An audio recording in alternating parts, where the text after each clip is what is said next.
She thought it was a robbery. The millionaire CEO mistook her for an Uber and ended up finding love. Before we begin, leave a comment telling us from which city you're watching. And at the end, don't forget to rate this story from 0 to 10. Enjoy the story. "You must be kidding," muttered Derek Stone, checking his watch for the 4th time in less than 2 minutes. It was his first experience using Uber, and, to his impatience, the driver was already late.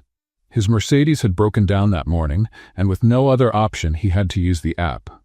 That's when a silver Toyota, just like the one on the app, stopped at the light right next to him. He didn't think twice. He opened the door, tossed his briefcase in the back seat, and got in like a general heading to battle. "Go. Just go," he ordered, without even looking at the driver's face. "What?" said a woman's voice, a little husky and completely shocked.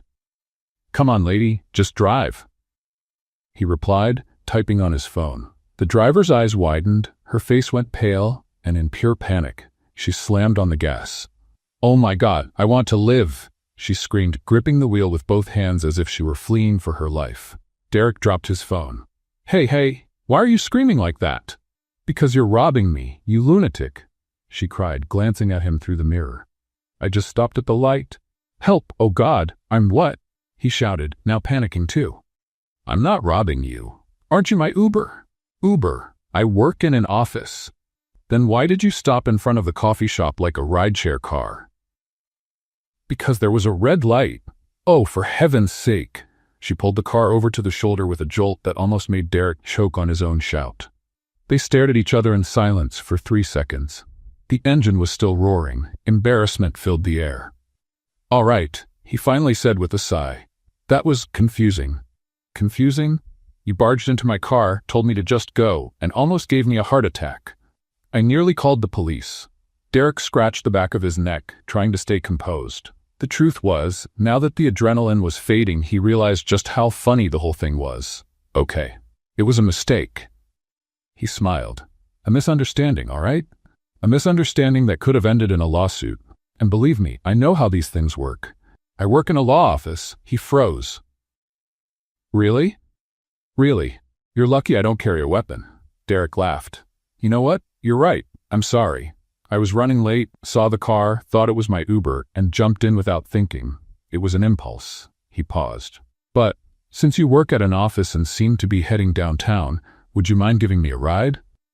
At this point, the Uber has probably canceled anyway. Emily huffed, still upset, but there was something in his expression, or maybe in the absurdity of the situation, that made her give in. "Fine, but only because you look like a lost fool." "I may be lost, but I'm not a fool. I'm Derek." He extended his hand. "I'm Emily. And let's be clear, if you try anything suspicious, I'll crash this car into a pole. I've already been traumatized enough for today." During the ride, they teased each other. Emily explained she was late because her sister had turned off her alarm. Derek mentioned he hated public transportation. She called it rich people drama. He called her lightning driver. They laughed, they complained about traffic, and for a brief moment they forgot the madness that had started their morning. When they reached the tall mirrored building of Weston and Braga Law, Derek pointed. "Here it is. The firm where I work." "Really?" Emily stopped the car smoothly. "I work here too." His eyes widened. "You've got to be kidding." "No, I'm George's assistant. He works on the 8th floor. I'm a partner, and I've never seen you there." "Well, I've never seen a lawyer jump into random cars in the middle of the street either." "And yet here we are." Derek looked at her for a moment, intrigued. "Emily, thank you for the ride and for the near-death experience. It was unforgettable." She laughed. "Thank me by buying me a coffee sometime. But next time, you'd better get into the right car." He got out, and as he climbed the steps to the entrance, he couldn't resist looking back. Emily was still in the car, laughing to herself. He smiled. Definitely unforgettable. Derek spent the entire morning trying to focus on the contracts on his desk, but his mind kept drifting back to that brown-haired woman who had almost scared him to death, and to laughter just a few hours earlier. Every time he thought about her terrified face yelling, "I want to live," he let out a quiet chuckle that made his secretary, Martha, raise a concerned eyebrow. "Mr. Stone?"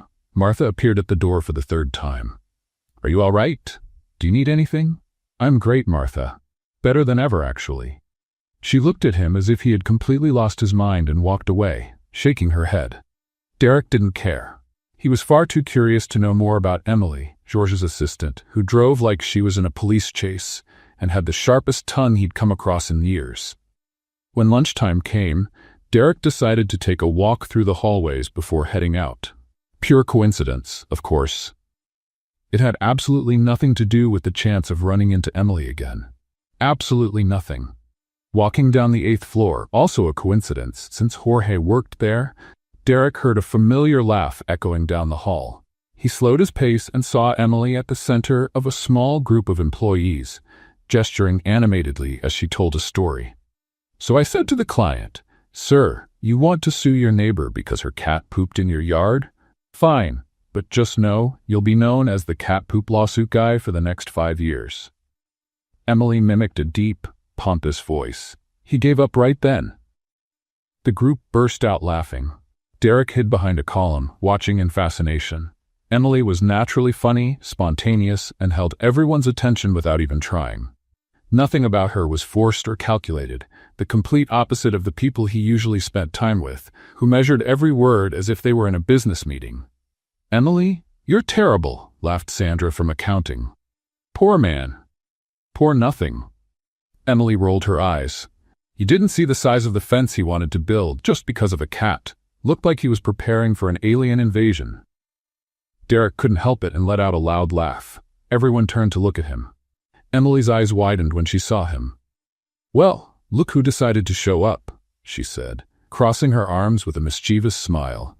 "The man who breaks into other people's cars." "Hey, that was a misunderstanding," Derek said as he walked closer, trying to seem casual. "And from what I've heard, you've got way more embarrassing stories than I do. My stories don't involve accidental kidnapping. Technically, you kidnapped me. I just got in the car."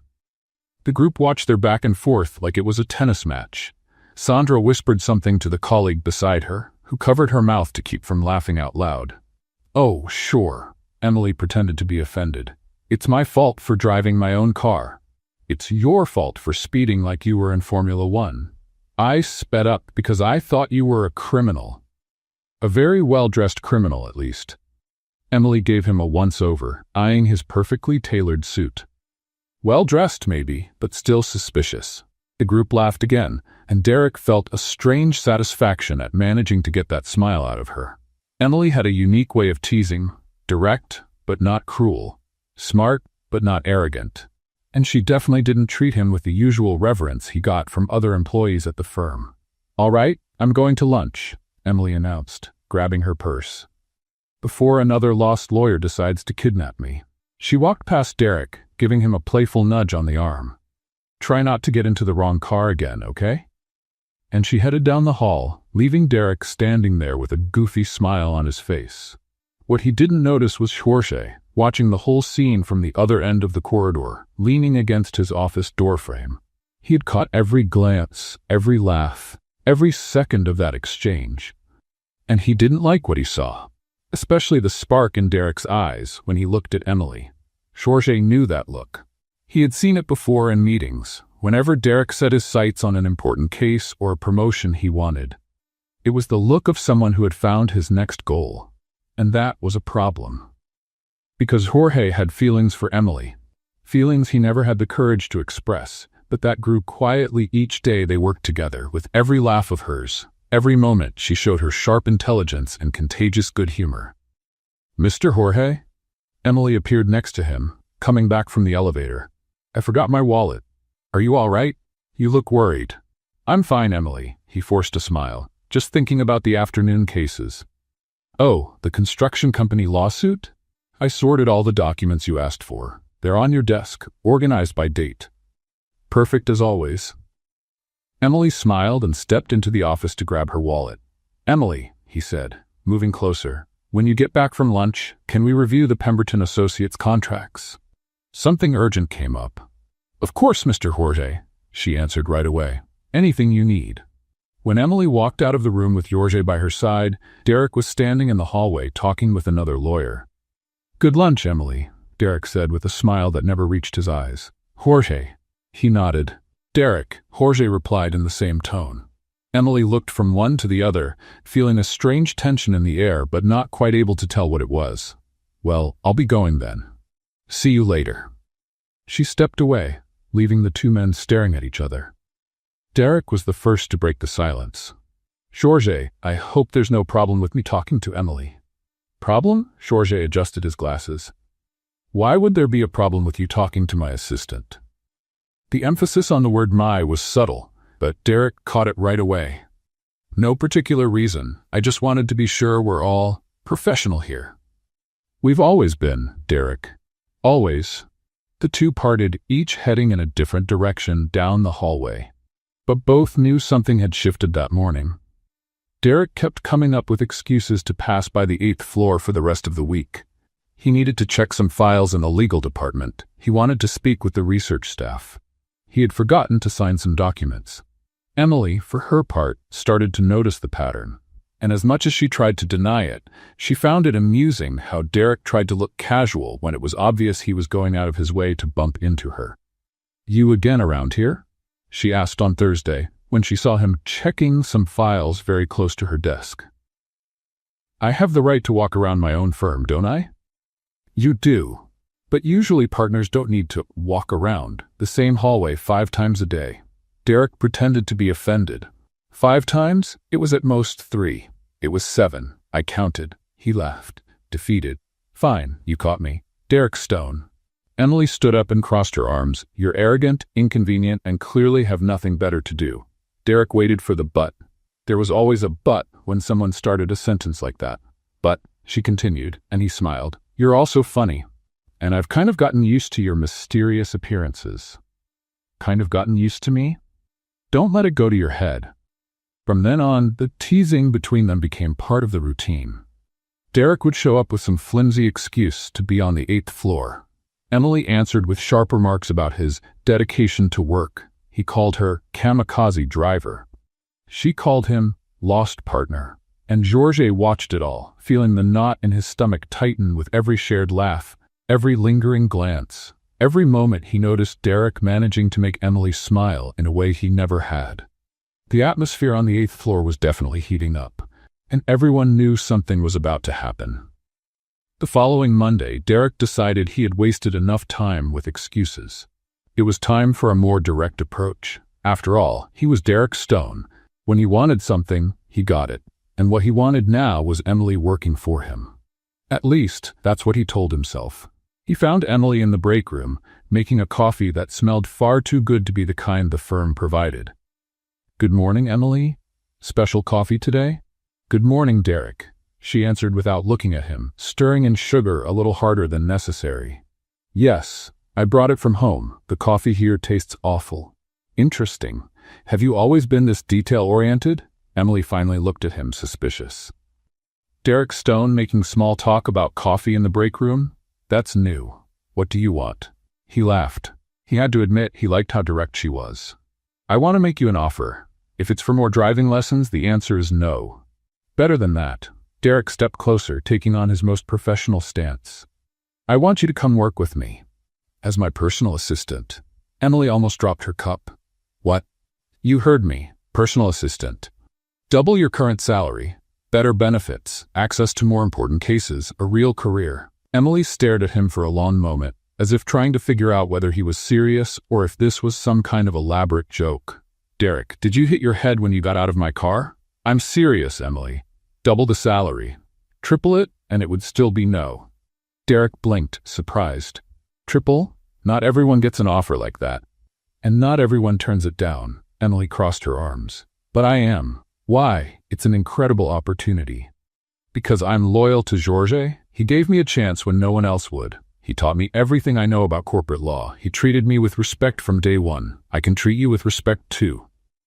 Derek. Emily sighed. You're offering me money to abandon my boss. That's not respect. That's just fancy bribery. It's not bribery. It's business. Maybe for you. For me, it's about character. Derek felt a pang of something he couldn't quite name. Admiration? Frustration? Maybe both. Emily, you're passing up a once-in-a-lifetime opportunity. I'm passing up the chance to become the kind of person who betrays someone who trusts her. just for money. And you know what? I'm glad to miss out on that. That was when Jorge appeared in the doorway of the break room. From the look on his face, it was obvious he had overheard at least part of the conversation. Derek. Jorge's voice was controlled, but there was a coldness Emily had never heard before. May I have a word with you? Emily looked from one to the other, feeling the tension in the air. I'll go back to my desk, she murmured, grabbing her coffee and leaving quickly. The two men were left alone in the break room. Jorge closed the door. So, Jorge adjusted his glasses, a habit Emily knew as a sign of nervousness. Stealing employees now?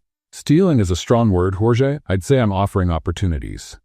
Opportunities, Jorge repeated with a smile that never reached his eyes. How considerate of you to think about Emily's professional development. She's talented. She deserves more than just organizing your files. My files? Jorge's voice rose. Derek, Emily is not just organizing files. She drafts contracts, does complex legal research, meets with clients. She's learning more with me in a year than she would in 5 years as your personal assistant. Being a partner's personal assistant is a very respected position. A personal assistant who fetches coffee and schedules meetings? Please, Derek, we both know what you're doing. Derek straightened, sensing the challenge in Jorge's voice. And what exactly am I doing? Trying to impress a woman with your money and your position. The silence that followed was heavy. Derek narrowed his eyes. You're getting involved in matters that are none of your business. Emily has worked for me for 2 years. Her matters are my matters. For now. What do you mean, for now? Derek smiled, but it was a cold smile. I just said things can change. People change their minds, especially when they realize they're limiting their own possibilities. Jorge took a step forward. Derek, I'll say this only once. Leave Emily alone. Or what? Or you'll find out that not everyone in this firm is impressed by your last name and your bank account. Derek laughed, but there was no humor in it. Jorge, you're forgetting who you're talking to. I'm talking to someone who is trying to use power and money to get what he wants. And that, Derek, doesn't impress me one bit. Good to know, because I'm not trying to impress you. They stared at each other for a few more seconds. Jorge was the first to move, opening the break room door. This conversation is over. Yes, Derek agreed, adjusting his tie. It's over. But both knew the conversation was only just beginning. In the days that followed, the tension in the office became tangible. Employees noticed that Jorge and Derek, who used to keep a cordial, professional relationship, now barely greeted each other in the hallways. Derek kept showing up on the 8th floor, but now his visits had a less subtle purpose. He praised Emily's work out loud, mentioned interesting cases coming up in his department, and always found a way to make it clear his offer was still on the table. Emily, he said on a Wednesday, walking by her desk, that report on corporate mergers you did last week was excellent. Very insightful. Thank you, she replied without looking up from the documents. You have a natural talent for strategic analysis. It's rare to find someone with your business intuition. Emily finally looked at him. Derek, you're doing this on purpose. Doing what? Being, I don't know, complimentary. You were never like this before. Maybe I was just slow to realize how good you are at what you do. Or maybe you're trying to convince me to accept your offer by using a different strategy. Derek smiled. You know me well. I know enough to know you don't give up easily. That's an admirable quality in a lawyer. It can be admirable. Emily leaned back in her chair, but it can also be annoying. Annoying how? Like when you keep pushing for an answer that's already been given. Jorge, who was leaving his office, had witnessed the whole exchange. He walked over to Emily's desk with a serious expression. Emily, I need you to review the Henderson Inker contracts. There are some clauses that need to be rewritten. Of course, Mr. Jorge. I'll do it now. Derek watched the exchange, noticing how Emily immediately gave Jorge her full attention, how she treated him with a genuine respect that went beyond professional hierarchy. And that bothered him more than he wanted to admit. Well, Derek clapped his hands softly. I'll let you two get back to work. Emily, if you change your mind about my offer, I won't, she cut him off, though not rudely. You never know. Derek winked and walked away. Jorge waited until Derek was out of sight before speaking. Emily, I hope you know you don't have to be polite to him if you don't want to. I know, Mr. Shore, but being rude won't fix anything. And honestly, I think he'll get bored soon and move on to something else. Jorge seriously doubted that. He had known Derek for years, and he knew that once Derek set a goal, he wouldn't stop until he got it. The problem was, Jorge no longer knew if Derek's goal was to win Emily over as an employee or as something more. And that uncertainty was starting to cost him sleep. As the week went by, other employees began commenting on the Cold War between the two lawyers. Sandra from accounting bet with her colleague in HR that something would explode by Friday. Martha, Derek's secretary, mentioned to the receptionist that she had never seen her boss so focused on one project. And Emily?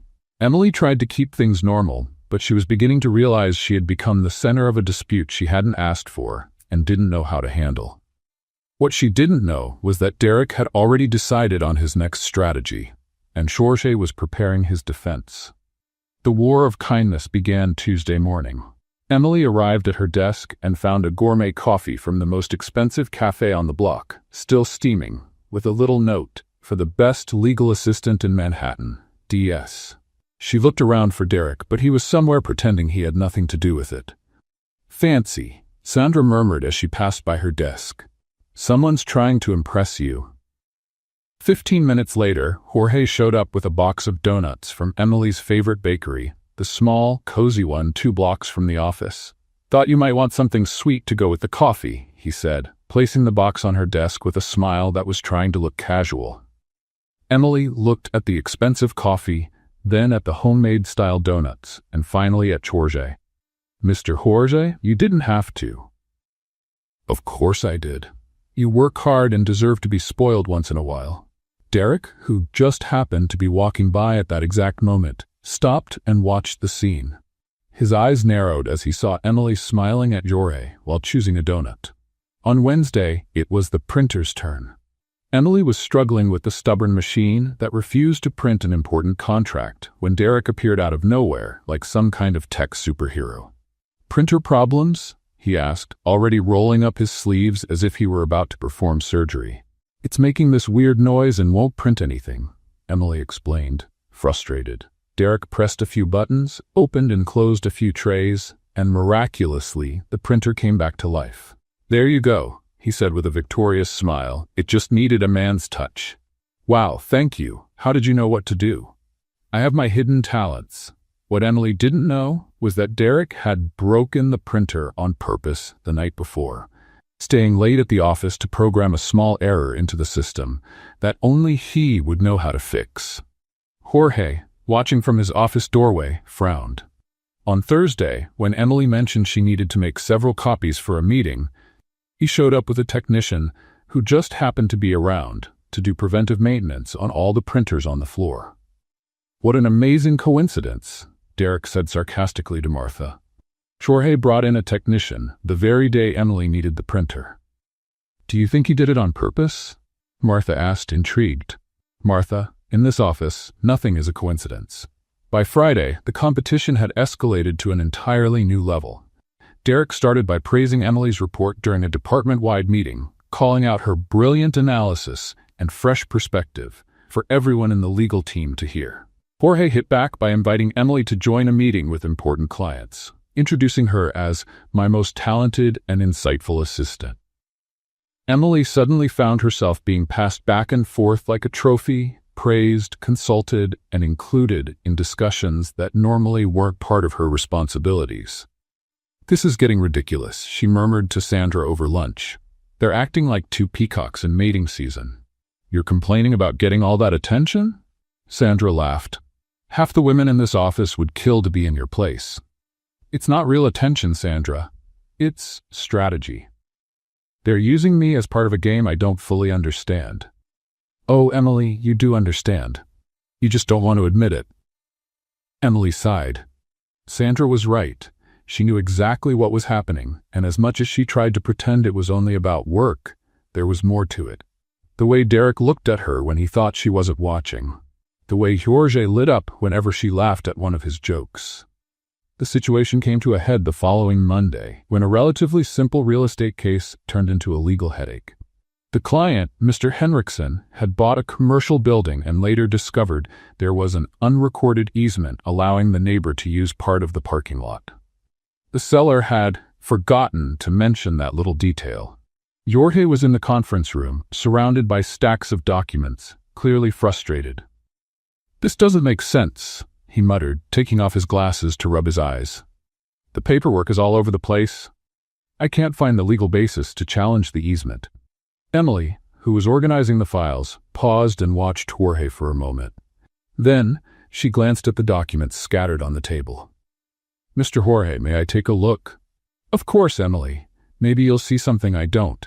Emily stepped closer to the table and began examining the papers. After a few minutes of focused silence, her eyes lit up. "Mr. Jorge, did you check the date of the original easement?" "Of course, it's here.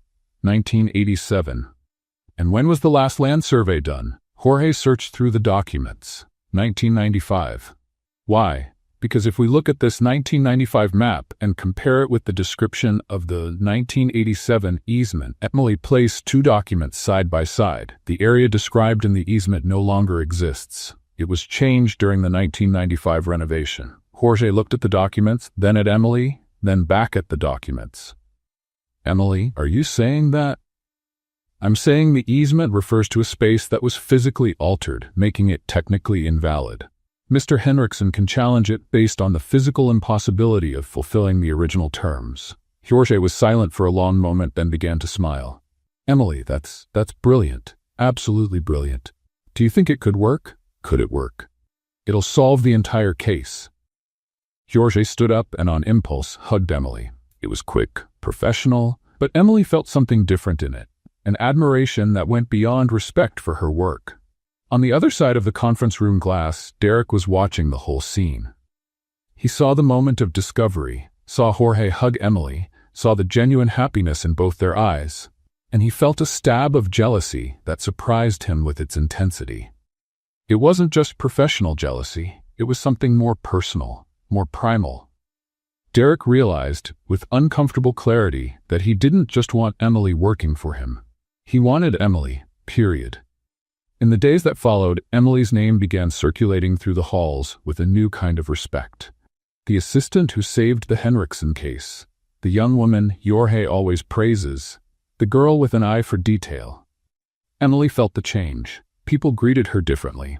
Other lawyers stopped to ask her opinion on cases. She was no longer just Jorge's assistant. She was becoming Emily, the talented assistant. But with recognition also came greater pressure. Derek stepped up his attempts to impress her, showing up with invitations to major legal events and mentioning unique opportunities coming up in his department. Jorge, meanwhile, began including her in more decisions, asking for her opinion on strategies, and treating her more like a colleague than a subordinate. Emily found herself at the center of a storm of attention that was both flattering and uncomfortable. She knew both men were interested in her, and it was no longer possible to pretend it was only about work. Derek had dropped any pretense of subtlety. Jorge was wrestling with feelings he had kept buried for years. And Emily? Emily was beginning to realize that maybe, just maybe, she had a few feelings of her own to sort out. The battle of kindness had turned into something much more complicated, and everyone in the office knew something was about to explode. Derek showed up at Emily's desk on a Thursday at 11:45 with that expression she was already learning to recognize, determination disguised as casualness. "Emily, how about having lunch together today?" he asked, leaning on her desk with a charming smile. "I want to talk about your career." Emily looked at him over her reading glasses, suspicious. "My career is going just fine, thank you." "I know, that's exactly why I want to talk. There are some opportunities coming up that might interest you." "Derek, we've already had this conversation. Not about working for me," he interrupted quickly. "About your future, your potential. Things that go beyond this firm." Emily hesitated. As much as she distrusted Derek's intentions, she had to admit she was curious. "Fine," she sighed. "But I picked the place. Perfect, anywhere you want. Marino's. That little Italian place on 47th Street. Derek blinked, surprised. He had expected her to pick the usual food truck.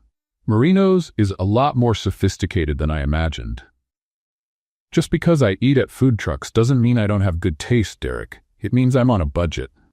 30 minutes later, they were sitting at a cozy table at Marino's, a small and welcoming Italian restaurant Derek had never noticed, even though he passed by every day. So, Emily placed her napkin on her lap. What's this mysterious talk about my career? Derek took a sip of wine and straightened. Emily, you have real talent. The Henriksen case proved that. But I get the feeling you're underestimating yourself. What do you mean? You're fine with staying in the position of assistant when you're clearly capable of much more.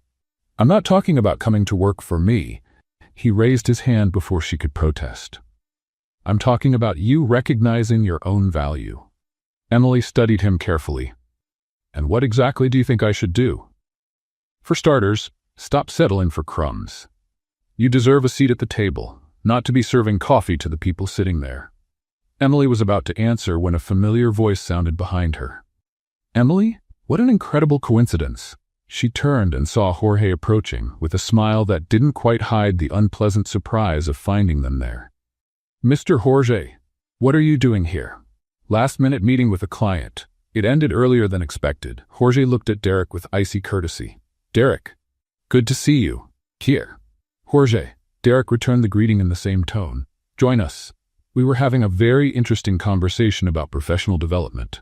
Jorge didn't wait for a second invitation. He pulled up a chair and sat down, creating a triangle of tension. Emily could almost touch. Professional development? Jorge smiled at Emily. What a fascinating topic. Emily has so much potential, doesn't she, Derek? Exactly what I was saying, Derek replied, cutting into his pasta with more force than necessary. Emily deserves recognition for her exceptional talent. I couldn't agree more. That's why I'm considering recommending her for a promotion. Derek stopped chewing.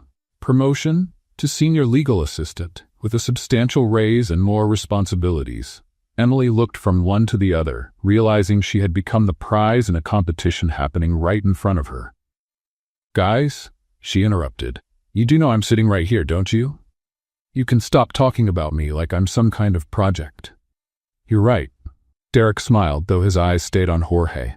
Sorry, Emily. I just get excited when I see talent being wasted. Wasted? Jorge adjusted his glasses dangerously. Emily is learning more with me in 2 years than she would in 5 years in the corporate department. Interesting perspective, Derek countered. Although I'd say diverse experience is always better for professional development. Diverse like fetching coffee and scheduling meetings? Diverse like participating in multi-million-dollar negotiations and international mergers. Emily watched the exchange like it was a verbal tennis match. She decided to step in before one of them ended up with a fork in the eye. Since you're both so interested in my professional development, she said calmly, cutting into her own plate. Maybe you should know that I'll be graduating from law school in just 2 months. Total silence. Derek dropped his fork. Jorge nearly choked on his wine. What? Derek was the first to recover. Law. Evening program. NYU. I graduate in 2 months. Emily kept eating as if she'd just commented on the weather. I thought you both knew. Emily. Jorge leaned forward. You never mentioned. They never asked. You all just assumed I was only an assistant with no ambitions of my own. Derek looked at her with a mix of admiration and something else Emily couldn't quite identify. You're going to be a lawyer. I'm going to try. I still need to pass the bar exam, but yes, that's the plan. Emily? Jorge cleared his throat, suddenly looking nervous. This changes everything. I always knew you were special, but now... He stopped, glanced at Derek, then back at Emily. Emily, I need to tell you something. For a long time now, Jorge's phone rang. He looked at the screen, clearly annoyed by the interruption. Sorry, I need to take this. It's urgent. He stepped away from the table, speaking quietly into the phone. Derek and Emily were left alone, surrounded by the clatter of dishes and the hum of other diners' conversations. So, Derek leaned back in his chair, a lawyer. That explains a lot. Explains what? Why you're not intimidated by me. Why you talk to me as an equal. Why you solved the Henriksen case in the blink of an eye. Emily smiled. I've always been like this, Derek. The degree will just make it official.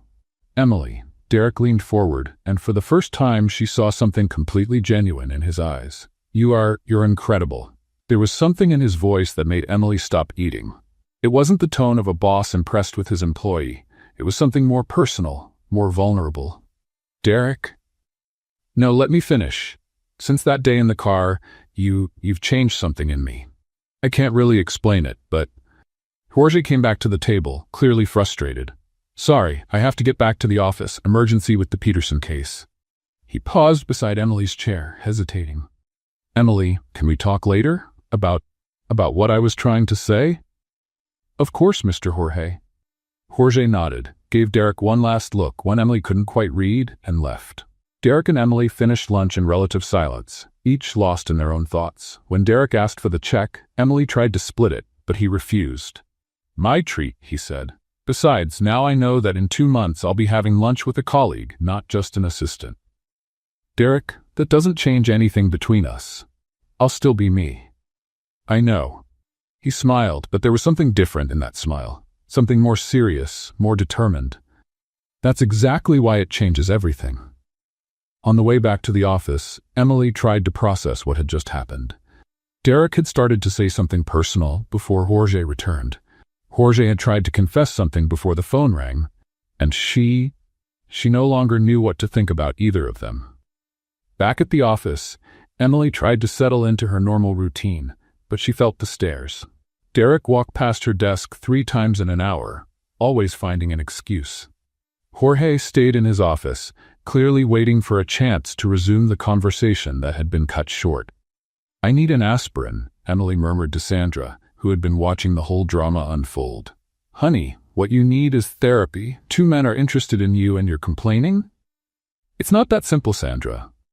Why not? One is rich, handsome, and powerful. The other is smart, kind, and has adored you for years. What's the problem? Emily sighed. The problem is I don't know if I can see them as just colleagues anymore, and that complicates everything. Sandra smiled. Oh, honey, finally, you admitted it. Admitted what? That you're interested too. Now the question is, which one? Emily glanced at Jorge's office, then at the elevator where Derek had just disappeared. Good question. A question she still didn't have an answer to. Monday started like any other, until Richard Pemberton III, senior attorney and walking ego, managed to turn what should have been a simple preliminary hearing into the legal equivalent of the Titanic. The case Morrison versus Technocore was the firm's biggest that quarter, an intellectual property dispute involving $50 million. Richard, in his infinite wisdom, had decided to improvise during the hearing and ended up admitting inadvertently that his client had used proprietary code without authorization. In other words, he had practically handed the case to the opposing side on a silver platter with a golden bow. The main conference room was in a state of public disaster. 6 senior attorneys, including Derek and Jorge, were gathered in an atmosphere that felt more like a funeral than a strategy meeting. How does someone manage to mess things up this badly? Derek rubbed his temples. It was just a preliminary hearing. Richard said he felt the moment. Jorge adjusted his glasses with resignation. Apparently the moment told him to confess. We're bankrupt, groaned Patricia Morrison, the lawyer in charge of the intellectual property department. $50 million down the drain because Richard decided to be spontaneous. Emily was in the corner of the room, quietly organizing the documents she had prepared for the meeting. Technically, she wasn't supposed to be there. Assistants didn't attend crisis meetings, but Jorge had insisted she bring all the case files. There has to be something. Derek was pounding the table in frustration. Some loophole, some precedent, some... Derek, there's nothing. Patricia cut in. Richard admitted to unauthorized use in a public hearing, with reporters present. It's in the official record. What if we challenge the court's jurisdiction? Suggested Marcus, another partner. Based on what? Jorge sighed. The case falls squarely within jurisdiction. Procedural error? There was no procedural error. There was Richard being Richard.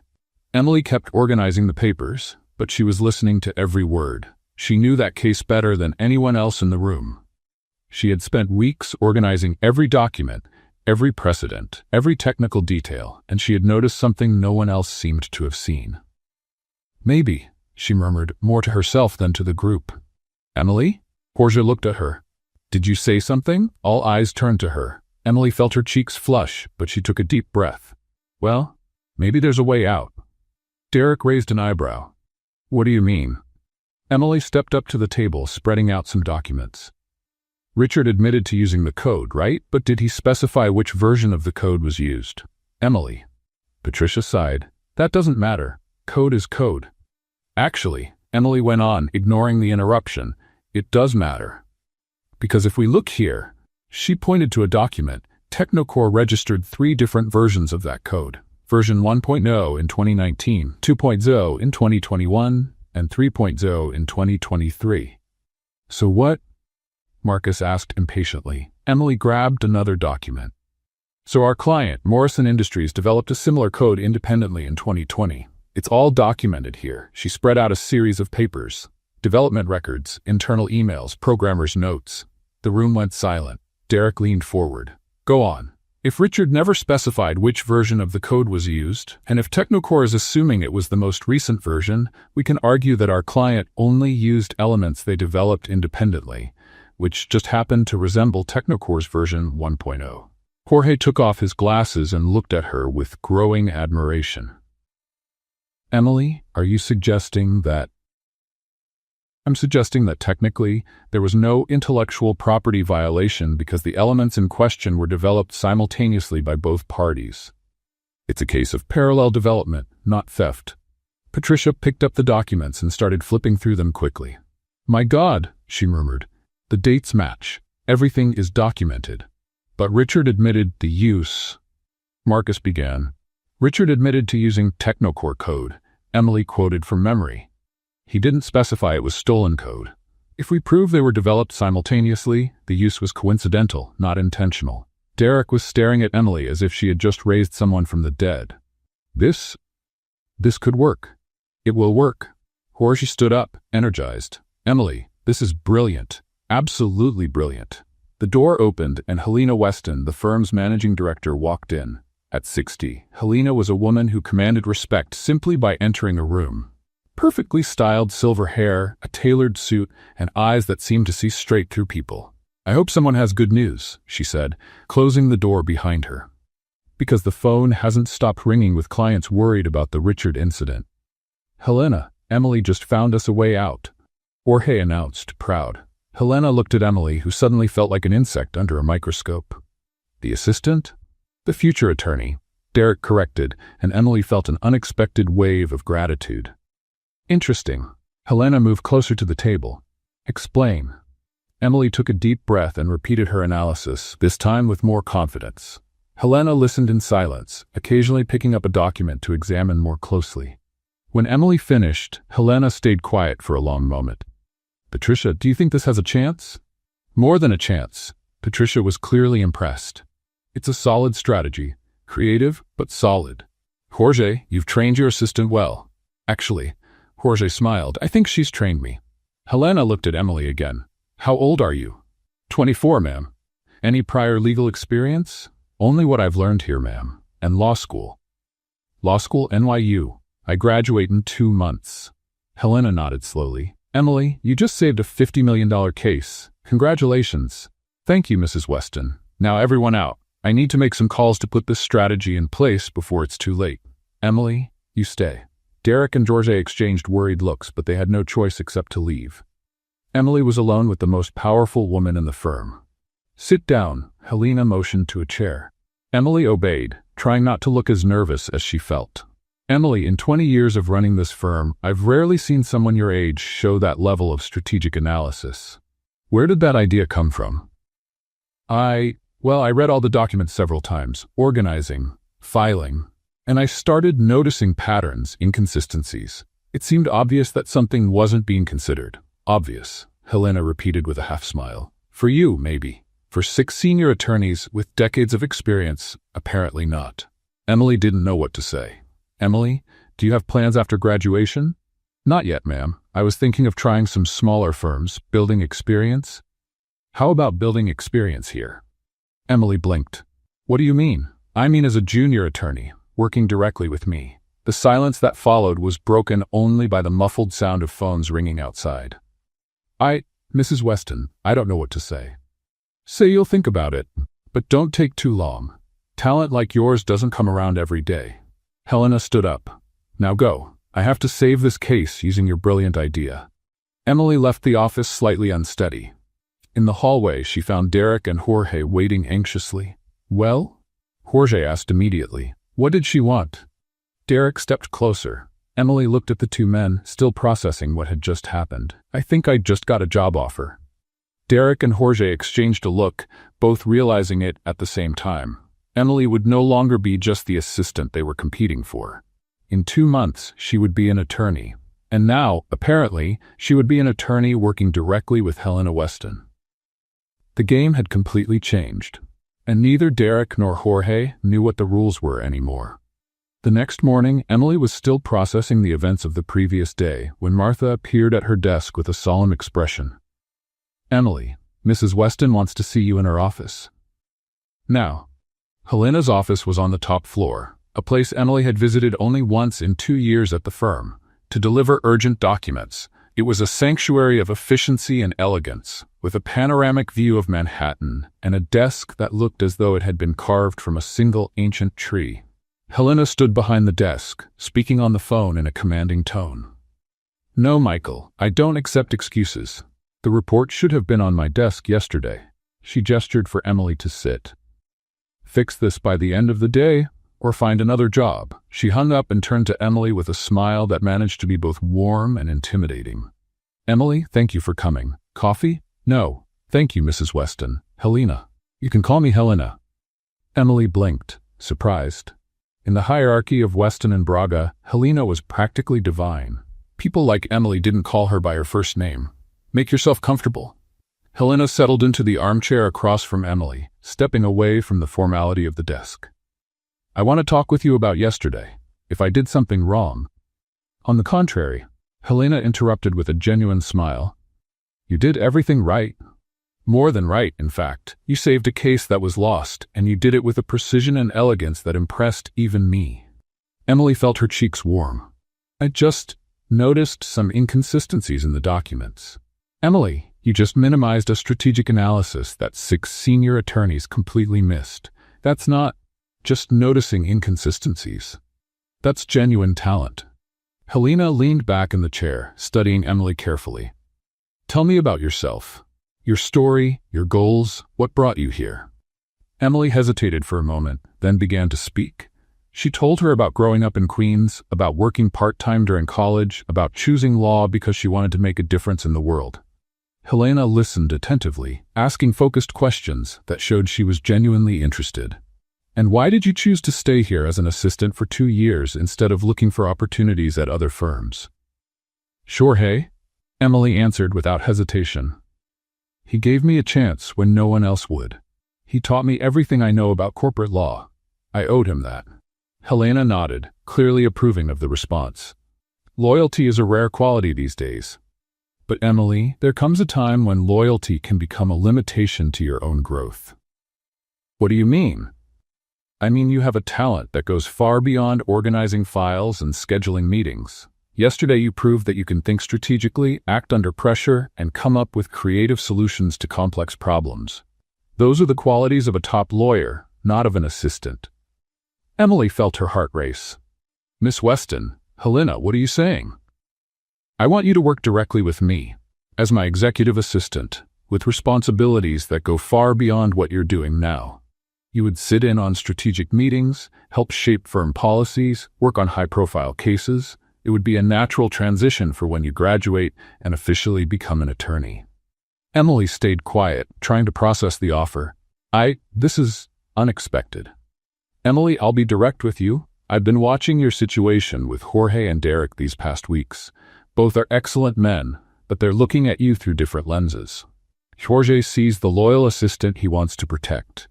Derek sees the challenge he wants to win. I see the future lawyer who needs room to grow. Emily straightened in her chair. And what exactly are you offering?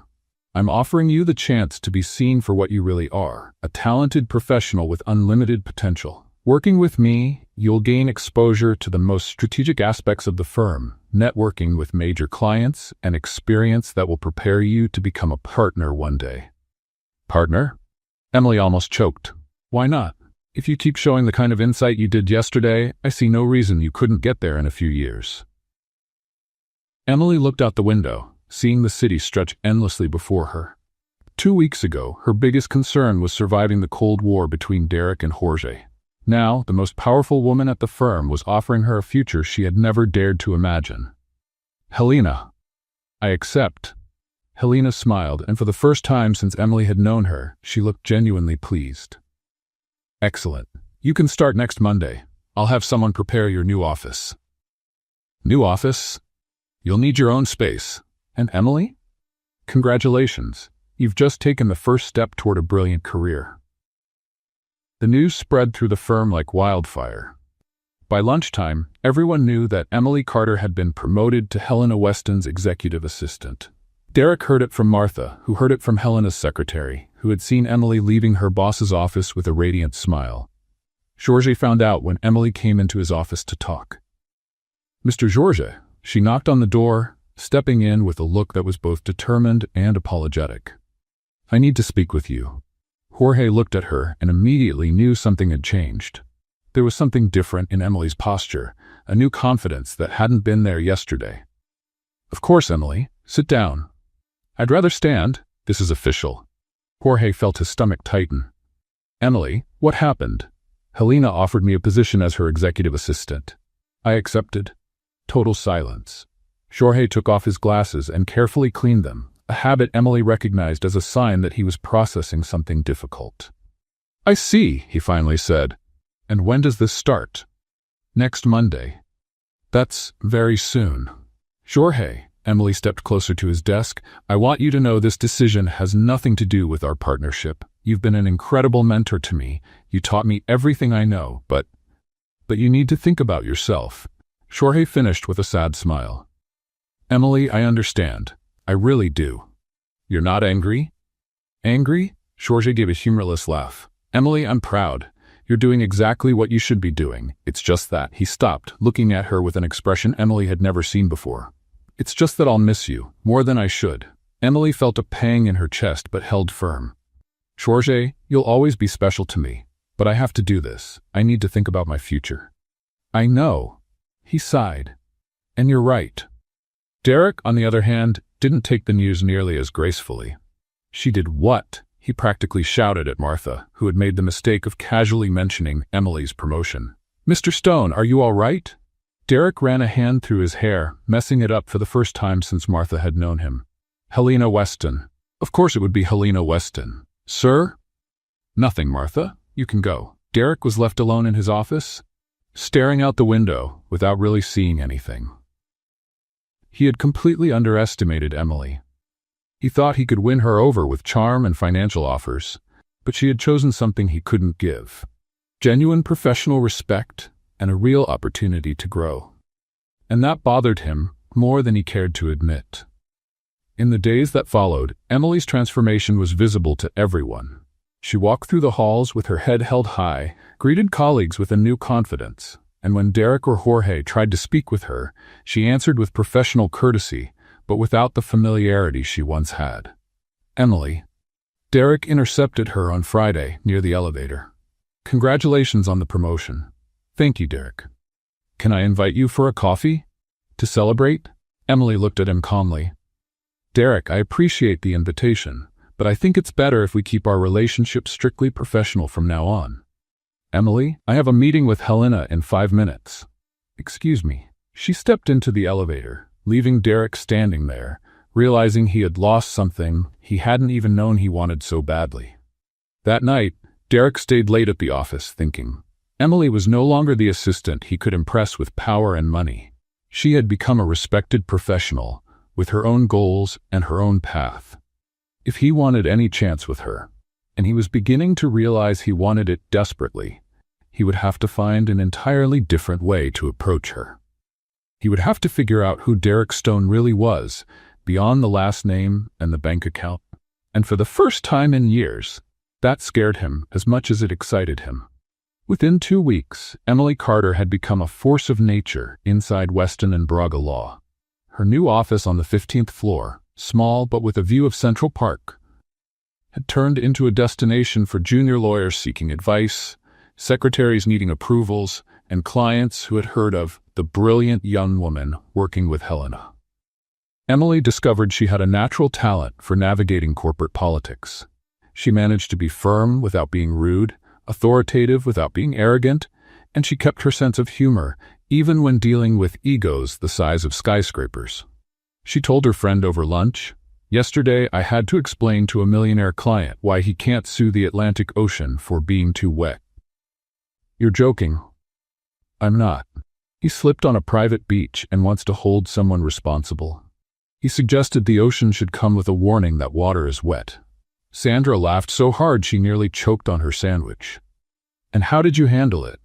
"I told him we'd look for precedents in cases against bodies of water. He got excited, thinking we were actually going to do it." "Emily, you're terrible." "I'm strategic." Helena said sometimes we have to give clients the illusion that their crazy ideas are being considered before guiding them toward something sensible. It was that kind of insight that was making Emily shine in her new position. Helena had been absolutely right. Emily wasn't just intelligent. She was politically and emotionally intelligent, a rare combination in the legal world. Derek noticed the change immediately. Emily no longer walked through the halls like an assistant, trying not to bother anyone. Now she moved with purpose, greeted people by name, and when someone tried to ignore her or treat her condescendingly, she had a subtle but effective way of reminding them who she represented. On Wednesday, Derek saw her put a senior attorney from another department in his place. "Miss Carter," the man had said in a patronizing tone, "I'm sure Helena doesn't want to be bothered with minor details like travel budgets." Emily replied with a sweet smile that never reached her eyes. "Helena specifically asked me to review all budgets over $1,000, and I see here that you're requesting a presidential suite for 5 nights in Las Vegas for a 1-day legal conference. I'm sure that was just a typo." "Well, I mean, I'll adjust it to a standard room for 1 night. Helena will be very grateful for the savings." Williams left the room looking visibly smaller than when he had entered. Derek, who had witnessed the entire exchange from a distance, felt a mix of admiration and something more primal he preferred not to analyze. On Thursday, they crossed paths in the elevator. "Welcome to corporate politics," Derek commented as the doors closed, leaving them alone. "I saw you handle Williams yesterday." "I wasn't taming anyone," Emily replied, though there was a playful sparkle in her eyes. "I was just giving a lesson on budget efficiency," with a smile that could freeze hell. "You noticed my smile?" she asked, turning to look straight at him. Derek felt something tighten in his chest. There was teasing in her tone, but also something more serious. Emily wasn't shying away from personal conversations with him anymore. "I notice a lot of things about you, Emily." "Careful, Derek. That almost sounds like a genuine compliment." "Maybe it is." The elevator stopped on her floor. Emily stepped out, but turned back before the doors closed. "Derek?" "Yes? You've changed too." "What do you mean?" "I haven't figured it out yet. But you have." The doors closed, leaving Derek alone with a strange feeling in his stomach. Meanwhile, Jorge was going through the stages of professional grief. Emily tried to stay in touch. She'd stop by his desk sometimes, ask about cases, leave little notes about their inside jokes. But there was a distance now that hadn't been there before. "How are you adjusting to the new position?" he asked on a Friday when she stopped by to drop off some documents. "Good. Helena is an amazing mentor. I'm learning so much." "I'm glad for you," Jorge said, and he really seemed to mean it. "You deserve every good opportunity that comes your way."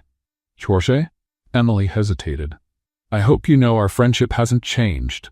"It has, Emily, and that's okay. You've grown. It's natural for things to change." Emily felt a pang in her chest, but she knew he was right. Derek, on the other hand, was realizing that chasing Emily now was a completely different game. She was no longer impressed by his usual tactics. When he showed up with expensive coffee, she thanked him politely, but mentioned she now had access to the executive floor's special coffee machine. When he tried to impress her with invitations to fancy events, she answered that Helena had already put her on the VIP list for the best networking events in the city. "It's hard competing with Helena Weston," Derek muttered to himself after Emily politely declined his invitation to a charity gala. By the second week, Derek realized he needed a whole new strategy. Emily was working late on a Thursday. He could see the light in her office from his. It was almost 10 at night when he decided to check on her. He knocked on the door and found Emily surrounded by papers, holding a cup of cold coffee with tired lines under her eyes. "Emily, are you okay?" She looked up surprised. "Derek, what are you doing here this late? Working, like you. The real question is, why are you still here at this hour?" "Helena has an important meeting tomorrow morning with Japanese investors. I'm preparing the materials." Derek looked at the stack of work on her desk. "Have you eaten today?" "I had lunch, I think." Emily rubbed her eyes. "What time is it?" 10:15. "Wow, I didn't even notice." Derek hesitated for a moment, then made a decision. "Come with me." "Derek, I have to finish. Emily, you won't do a good job if you're starving and exhausted. Come on." 5 minutes. She gave him a doubtful look, but fatigue won over resistance. 5 minutes. Derek led her to the executive floor's pantry and started searching through the fridges. Aha! He pulled out a paper bag.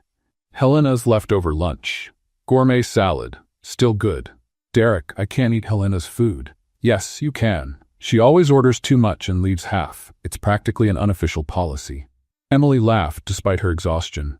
"How do you know that?" "Because I work late sometimes too, and because I paid attention to her habits when I was trying to impress you." "When you were trying to impress me?" Derek froze, realizing he had revealed more than he intended. Well?" Derek Stone. Emily stepped closer with a little smile he couldn't quite read. "Are you telling me you studied Helena just to impress me?" "Maybe." "That's kind of pathetic. Thanks for the brutal honesty. But it's also kind of sweet." Derek looked at her, trying to figure out if she was teasing him or being serious. "Emily?" "Derek, can I ask you something?" "Of course. Why are you really here?" "And don't tell me it's about work." Derek stayed silent for a long moment, looking at Emily. Her hair slightly messy, blouse wrinkled from the long day, but her eyes still sharp and alert. "Because you're different from anyone I've ever met. And because I can't stop thinking about you. And because, honestly, I don't even know if I'm still trying to win you over or if I've already been won." Emily blinked, clearly not expecting that much honesty. "Derek, you don't have to say anything now. Just think about it, okay?" He walked up to the door, then turned back. "And Emily, eat that salad. Helena's going to need you at your best tomorrow." Emily was left alone in the break room, holding the salad and trying to process what had just happened. Derek Stone had just shown himself vulnerable, and for the first time since she had met him, Emily found that more attractive than all the arrogant confidence in the world. Maybe Sandra was right. Maybe the game really had changed.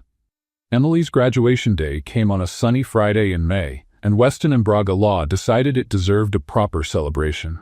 Helena had organized a small reception in the main conference room, complete with French champagne, elegant canapés, and a cake that cost more than Emily's monthly rent. Half the firm was there, from partners to interns, all curious to see the official rise of the young woman who had saved the Morrison case and won Helena Weston's respect.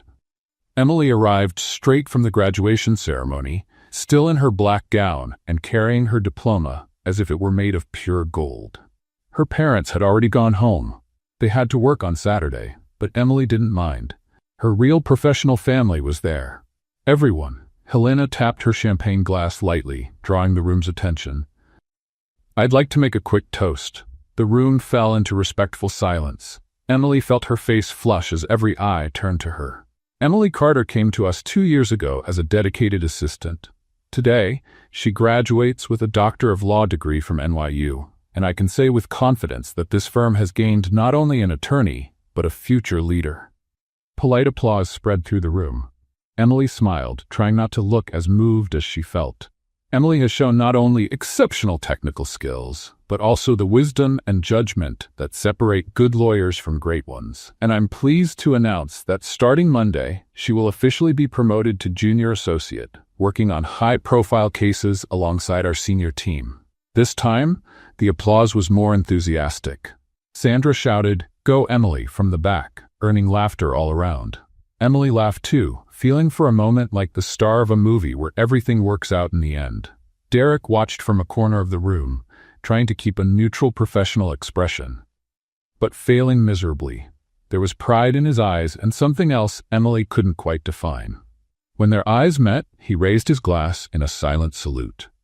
Jorge was there too, but he kept a respectful distance. He clapped sincerely when Helena finished her speech, though Emily caught the trace of sadness in his expression. She made a mental note to speak with him later. She didn't want her professional rise to cost her a friendship she valued.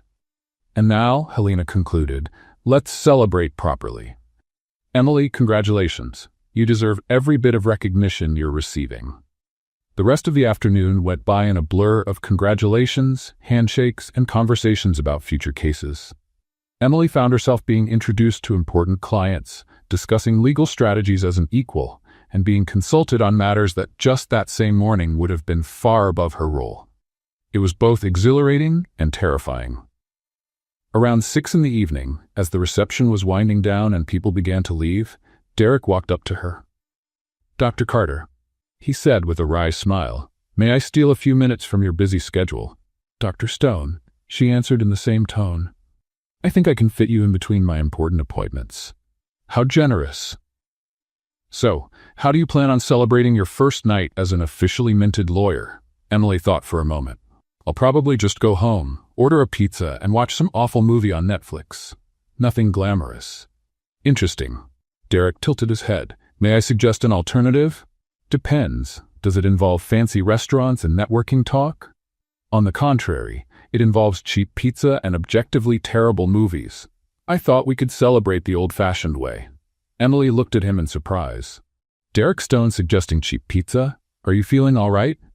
"Maybe I'm trying something new. So what do you say? Want to celebrate your JD in the most anticlimactic way possible?" Emily laughed. There was something about Derek's suggestion that was at once unexpected and perfectly fitting for her mood. "You know what? I'm in. But I get to choose the movie." "Deal. But if you pick some sappy romantic comedy, I'll have to reconsider our professional partnership." "Derek, you clearly don't know me well enough. I only watch 80s action movies with questionable budgets and even worse special effects. Now I'm genuinely intrigued."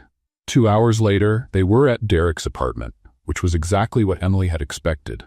Minimalist, expensive, and with a view that probably cost more than the GDP of some small countries. Derek had kept his promise. Pizza from a local place Emily never imagined he even knew about, soda from a vending machine, and a movie called Explosive Command 3, The Revenge, that looked like it had been made with a $500 budget and a lot of courage. "This is artistically questionable," Derek remarked, watching a scene where the main character apparently defeated 10 ninjas using only a rubber hammer. "It's a masterpiece," Emily defended, stealing a slice of pizza. "Look at this completely impossible physics. The guy just jumped off a building, rolled down a steep hill, and got up without a scratch. And now he's driving a motorcycle into a helicopter." "Exactly. Pure art." Derek laughed, and Emily realized she had never seen him truly relaxed like this. No flawless suit, no professional posture, no need to impress anyone. He was wearing jeans and a simple t-shirt, his hair slightly messy, and he looked normal. "Human. Can I ask you something?" Emily said during an especially long commercial break. "Of course. Why did you suggest this? Pizza and a bad movie don't really seem like your style." Derek hesitated, fiddling with the soda bottle label. "Do you remember our first meeting? Our first misunderstanding? When you got into my car thinking it was an Uber, and I almost scared you to death?" "Exactly. That day, you told me we came from different worlds. You, food truck. Me, fancy restaurants. And you were right." Emily studied him carefully. And I realized I like your world better than mine." There was something in his voice that made Emily stop pretending to pay attention to the movie. "Derek?" "Emily, can I be honest with you?" "Always.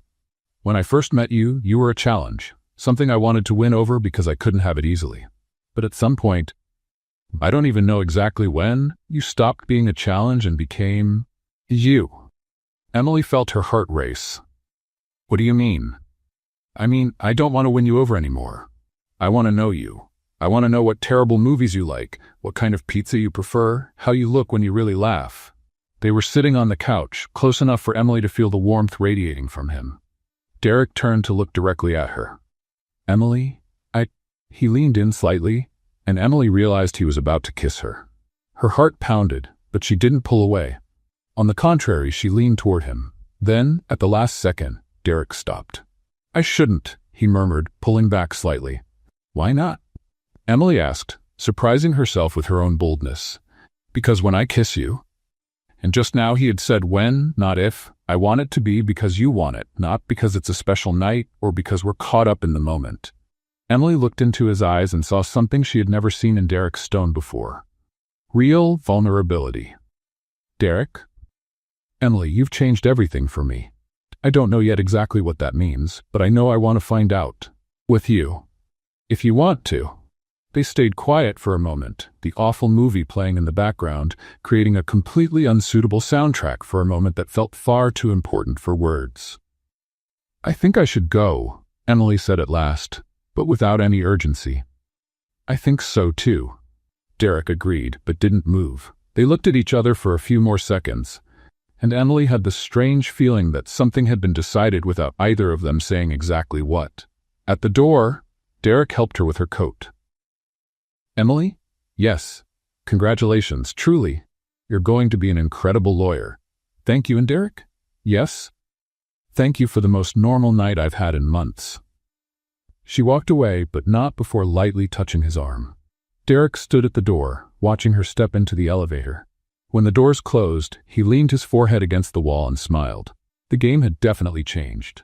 Now the question was no longer who would win over whom. It was who would have the courage to confess first. Derek spent 3 days planning the perfect dinner. A table set with porcelain dishes his mother had insisted he buy and that he never used. Imported candles that cost more than a junior associate's monthly salary.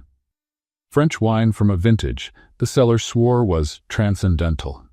A carefully chosen playlist with soft jazz that wasn't too romantic or too obvious. He had rehearsed the invitation 3 times in the mirror before going to find Emily on Monday. "Emily, would you like to have dinner with me on Thursday?" he had asked, trying to sound casual while leaning against her office doorframe. "Dinner as in talking about cases, or dinner as in actual dinner?" she asked, looking at him over her reading glasses. "Dinner as in I want to spend time with you without talking about work even once." Emily smiled. "All right, but nothing too fancy, okay? I don't want to feel like I'm at a job interview. I promise it'll be relaxed." Derek lied shamelessly. On Thursday at 7 o'clock, Derek was checking the table for the 10th time when the doorbell rang. He took a deep breath, smoothed his shirt, and opened the door, ready to impress Emily with his sophistication. Emily was standing in the hallway holding a Tony's pizza box and a bottle of orange juice. "Hi," she said, with a mischievous smile. "I brought something for dinner." Derek blinked, trying to process the scene. "Emily, you brought pizza. Tony's pizza, the best in Manhattan, and juice because I know you probably bought wine too expensive for me to even pronounce." Derek looked at the pizza, then the juice, then at Emily, and started laughing. "You did this on purpose." "Maybe." She walked past him into the apartment. "Wow, Derek, this place looks like a decorating magazine. How many candles did you light?" "Just a few." "There are at least 20 candles, Derek. You're going to set the building on fire." "I just wanted it to feel romantic." Emily laughed and stopped when she saw the table set with all the pomp and circumstance. "Derek, this is beautiful. But you know I'm going to feel terrible eating pizza out of a box at this table, right?" Derek looked at his perfect table, then at Emily with her squashed pizza box and grocery store juice, and made a decision. "You know what? You're right." He picked up the porcelain plates, the crystal glasses, and started putting everything away. "What are you doing?" "Improvising." 5 minutes later, they were sitting on the living room floor, eating pizza straight from the box, drinking juice from regular glasses, surrounded by cushions Derek had pulled off the sofa. "This is so much better," Emily said, grabbing a slice of pizza. "Much more." "Us? We have a style?" "Apparently we do. Chaotic but comfortable." Derek laughed, realizing she was right. There was something about this improvised version of dinner that felt more real than all the elegance he had planned. "Emily, can I ask you something?" "Of course." "Why did you bring pizza?" "Really?" Emily chewed thoughtfully before answering. Because I wanted to see what you'd do. If you'd get annoyed, or if you'd try to pretend everything was fine, or if I'd throw the whole plan out and eat pizza on the floor with you. Exactly. And which answer were you hoping for? Honestly? Emily smiled. This one. They talked for hours. Derek told her about growing up with impossible expectations, about never knowing if people liked him or just his last name. Emily shared how she had worked since she was 16 and about her dream of making a difference in the world through law. Remember when you got into my car? Emily laughed, grabbing another slice. How could I forget? You drove like you were running from the FBI. I was terrified. A stranger got into my car and started giving me orders. Just drive isn't giving orders. It's efficient direction. Derek Stone, you literally hijacked my car. Technically, you hijacked me. I just got in. You drove me away. They laughed, and Emily realized how easy it was to be with Derek when he let his guard down. Without the professional arrogance, without the need to impress, he was surprisingly endearing. And the war between you and George? Emily asked. You two were kind of ridiculous. Derek winced. Kind of ridiculous? Emily, I literally sabotaged a printer just to have an excuse to help you. You did what? Forget I said that. Derek Stone! Emily threw a cushion at him. You sabotaged company equipment? It was a very small sabotage and technical and reversible. You're terrible. But charming? Terrible and charming are not mutually exclusive. The conversation flowed easily from one topic to another. They discovered they both hated horror movies, loved true crime documentaries, and had very strong opinions about the superiority of New York pizza. Around 10 o'clock, the room was glowing softly from the remaining candles. Emily was leaning back against a cushion, Derek lying on his side watching her, both of them laughing at a story she was telling about a client who wanted to sue a company because the newspaper horoscope was too vague. He said Libras should get more specific predictions because they're naturally more indecisive, Emily mimicked the client's voice, and that this was astrological discrimination. Astrological discrimination, Derek repeated. That's not even a real thing. I know, but he was convinced he had a solid case. They laughed until Emily noticed Derek had stopped laughing and was just looking at her. What is it? She asked. Nothing. It's just that. You're amazing, Emily. Derek leaned in slightly. Emily, his phone rang, loud, insistent, with the ringtone he used only for office emergencies. No, Derek muttered, not moving away. The phone kept ringing. Derek, answer it. It can wait. No, it can't. You know it can't. Derek closed his eyes, clearly frustrated, but grabbed the phone. Derek Stone, he answered, sounding irritated.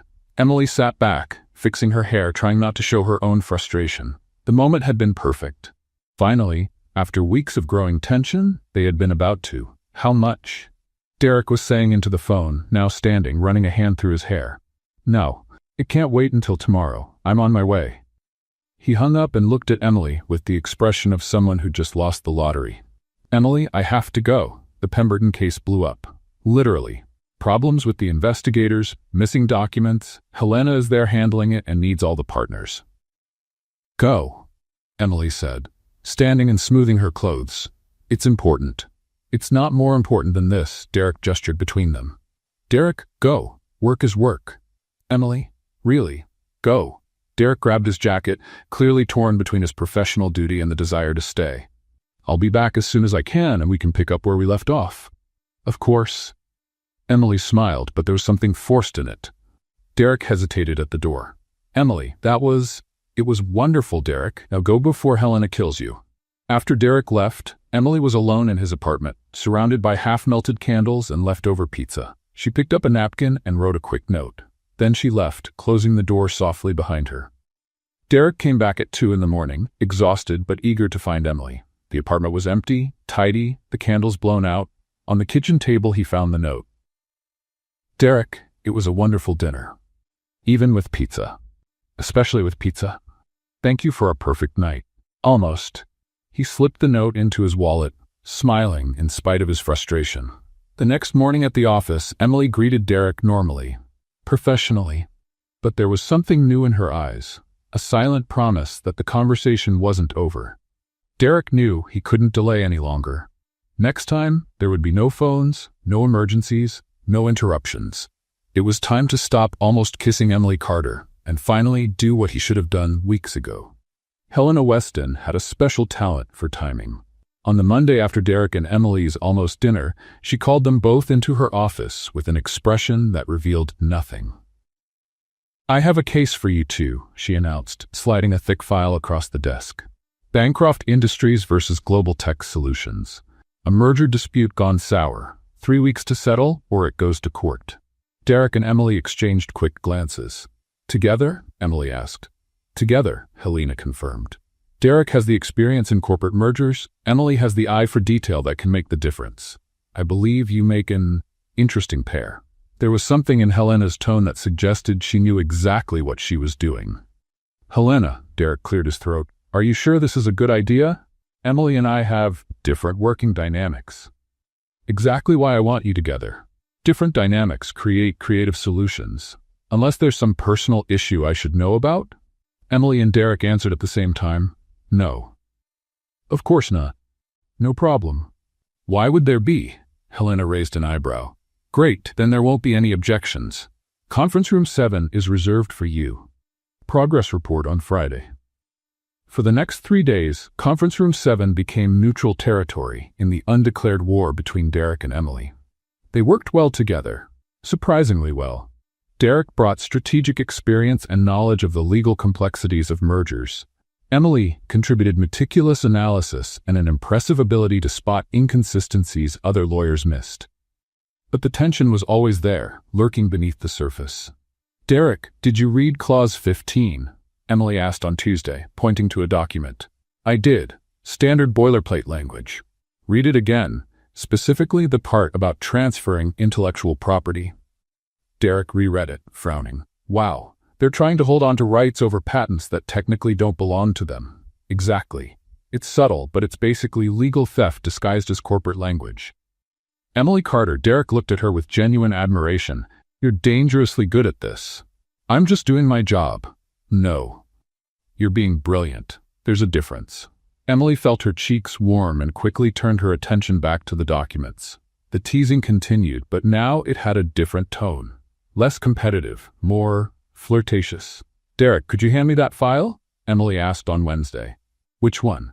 The blue one, or the one you're avoiding because you're afraid of getting too close to me?" "The blue one, Derek. Always the blue one." "Too bad. The other one was more interesting." "You're impossible." "I'm charming. There's a difference." "Yes, there is. You're not charming." Derek laughed, and Emily had to bite her lip to keep from smiling.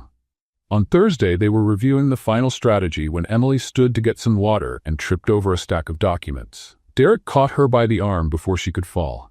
For a moment, they were very close. Emily could smell his cologne, see the small lines near his eyes that showed up when he smiled. "Careful," Derek murmured, not letting go of her arm right away. "Thanks," Emily answered, not stepping back either. They stayed like that for a few seconds, looking at each other, until Emily cleared her throat and stepped away. "Documents," she said unnecessarily. "Documents," Derek agreed. On Friday, they presented their strategy to Helena. 45 minutes of solid arguments, well-researched precedents, and a settlement proposal that protected both sides' interests while exposing the problematic clauses. "Impressive," Helena said when they finished. "You two work very well together. The case is practically won." Derek and Emily exchanged proud smiles. "You can use the rest of the afternoon to finalize the details. Good work." Alone in the conference room, they began organizing the papers.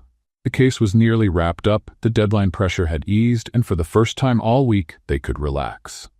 "We're good at this," Emily said, stacking papers. "We're a good team," Derek agreed. "Professional and something else." Emily stopped sorting documents. "Derek." "Emily, I need to tell you something." She turned fully to look at him. "What?" Derek took a deep breath like someone about to jump out of a plane. "When I first met you, you were a challenge. Someone I wanted to win over because, well, because I always got what I wanted, and you were different." Emily didn't say anything, just listened. "But at some point," Derek went on, running a hand through his hair, "it stopped being about winning you over and became about you. About the way you laugh when you think no one's watching. About how focused you get when you're solving a complex problem. About how you never back down from a fight, but you're never cruel." He stopped, looking straight into her eyes. "Emily, I fell in love with you, with the smart, strong, funny, completely impossible woman you are. And I've never met anyone like you." Emily stayed quiet for a long moment. Derek started to get nervous. "Emily, can you say something? Anything?" She smiled, a calm, knowing smile. "Derek Stone, I already knew." "What?" "I already knew you were in love with me. And you know what? I was just waiting for you to stop stalling and finally say it." Derek blinked. "You knew?" "Derek, you sabotaged office equipment to impress me, planned elaborate dinners, brought gourmet coffee every day for a week, and you thought you were being subtle?" "I thought I was being charming." "You were being obvious, adorably obvious. And you—" Derek moved closer. "What do you feel?" Emily stepped closer too. "I think you'll have to find out." Derek didn't need more encouragement. He leaned in and kissed her. Really kissed her this time. No hesitation, no interruptions, no games. Emily responded immediately, as if she'd been waiting for that moment for weeks. The kiss was everything Derek had imagined and more. Sweet, but with an intensity that made his heart race. When they pulled back, they were both smiling. "So," Derek murmured, still holding her face, "does this mean you're in love with me too? It means you finally figured it out." "Emily Carter, you're impossible." "Derek Stone, so are you." They laughed and kissed again. On the other side of the glass wall of the conference room, Jorge walked by carrying some files. He saw Emily and Derek kissing and stopped for a moment. He felt a tightness in his chest. He couldn't deny that. But looking at them, seeing the genuine happiness on Emily's face, Jorge smiled quietly. Emily deserved to be happy. And if Derek Stone could give her that, then Jorge could accept it. He kept walking down the hallway, leaving the two of them alone. "Derek," Emily said when they stopped kissing for the third time. "Yes? I still can't believe it took you so long to get the courage to say something. Hey, declarations are complicated territory. I wanted to be sure I wouldn't mess everything up." "Mess it up how? Like, I don't know. What if you had said you only saw me as a colleague, or thought I was just some arrogant fool?" Emily laughed. "Derek, you are an arrogant fool. But now you're my arrogant fool. Technically, I think that means we're dating now." "Technically, I think so." "Good." Derek pulled her closer. "Because I have plans for us." "What kind of plans?" "The kind that involve pizza, terrible movies, and lots of time to make up for all the moments I almost kissed you but didn't." Emily smiled. "Derek Stone, you're finally speaking my language." 6 months later, Derek called Emily into an urgent meeting on a Friday at 6 in the evening. "Derek, what kind of urgent meeting happens at 6 on a Friday?" Emily protested when he showed up at her office. "I have plans with Sandra tonight. It's about the Morrison case. Important development. Main conference room. 5 minutes." Emily sighed, saved the document she was working on, and followed him down the hall. "This better be truly important," she muttered. "Sandra will kill me if I cancel our happy hour again." Derek opened the door to the main conference room and motioned for her to go in first. "After you, Counselor Carter." Emily walked in and stopped immediately. The room was transformed. Rose petals covered the floor, small candles gave off a warm glow, and the walls were decorated with photos, pictures of the two of them from the very beginning. There was a picture of Emily's silver Toyota parked outside the cafe, taken the day after the incident. A photo of them arguing passionately during the Bancroft case, both gesturing dramatically. A photo of Emily's office the day of her promotion. Even a terrible blurry photo Sandra had secretly taken of them kissing in the break room. "Derek," Emily whispered, covering her mouth with her hands. "What is this?" "This." Derek stood in the middle of the room. "Is our story." He pointed to the first picture. "It started with you thinking I was a criminal, then to another. Continued with you proving me completely wrong about everything. And finally, the last one. And it led here, where I realized the most amazing woman I've ever met was right in front of me the whole time." Derek got down on one knee in the middle of the rose petals, pulling a small velvet box from his pocket. Emily started laughing and crying at the same time. "Derek Stone, you are completely crazy about you," he finished. "Emily Carter, you were the best mistake I ever made. Will you marry me?" Emily looked at the ring, simple, elegant, perfect. Then at Derek, kneeling in what was supposed to be a corporate meeting room, but which he had turned into something magical. Yes, she said, laughing through her tears. Yes, of course yes. Derek stood up and kissed her, lifting her off the floor as rose petals flew around them. Wait, Emily pulled back for a second. There's no urgent Morrison case, is there? There is. The case of Derek Stone versus the chance of losing the love of his life because of a lack of courage. You're impossible. I'm engaged. Big difference. 3 months later, they were married in an elegant garden on Long Island, surrounded by colleagues from the firm, Emily's friends from college, and even a few clients who had become close over the years. Helena Weston, dressed in a flawless pink suit, officiated the ceremony. Apparently, she was licensed to perform weddings. One of my many hidden talents, she had explained. We are here today, Helena began, to celebrate a union that proves sometimes the best relationships start with the worst misunderstandings. The crowd laughed, especially Sandra, who had heard the story of the carjacking about 50 times. Georges sat in the third row, wearing his best suit and holding a suspiciously small package. Over the months, he had become one of the strongest supporters of Derek and Emily's relationship, often telling anyone who would listen how he had seen their chemistry from day one. Derek, Helena continued, you may recite your vows. Derek took a deep breath, looking at Emily in her simple but stunning dress. Emily, when I first met you, you were running away from me at 60 miles an hour. Ironically, that's when I knew I wanted to spend the rest of my life trying to catch up with you. I promised to love your intelligence, your humor, your ability to put me in my place when I need it, and most of all, your extraordinary gift of turning the worst days into something funny. Emily was crying again. I also promised never to get into the wrong car again, Derek added, making everyone laugh. And I promise that no matter where life takes us, I'll always want you in the driver's seat. Emily. Helena turned to the bride. Your vows. Emily wiped her tears and smiled. Derek, you came into my life in the most literal way possible, by getting into my car without warning. And since then, you've entered every part of my life the same way. Unannounced, a little clumsy, but always making everything better and more interesting. Derek laughed. I promise to laugh at your bad jokes, eat pizza on the floor when you want to be strangely romantic, and always remind you that you can be a brilliant lawyer and still a total mess at the same time. I love you exactly as you are, too confident, too charming, and way too mine. Helena declared them husband and wife, and they kissed to enthusiastic applause. During the reception, Jorge came over with his gift. For both of you, he said, handing them a small box. Emily opened it and found an Uber keychain with the words, "It all started with a mistake," engraved on the back. Jorge Emily laughed, hugging him. This is perfect. It seemed fitting, he smiled. After all, if Derek hadn't gotten into the wrong car, you two would never have met. Actually, Derek corrected, if Emily hadn't stopped at the wrong light. Derek Stone. Emily interrupted. Don't start that argument at our wedding. Yes, Mrs. Stone. Wow, that sounds strange. You'll get used to it. Later, as they danced their first dance as husband and wife, Emily whispered in Derek's ear. You know you'll never need Uber again, right? Derek smiled, spinning her gently. Why is that?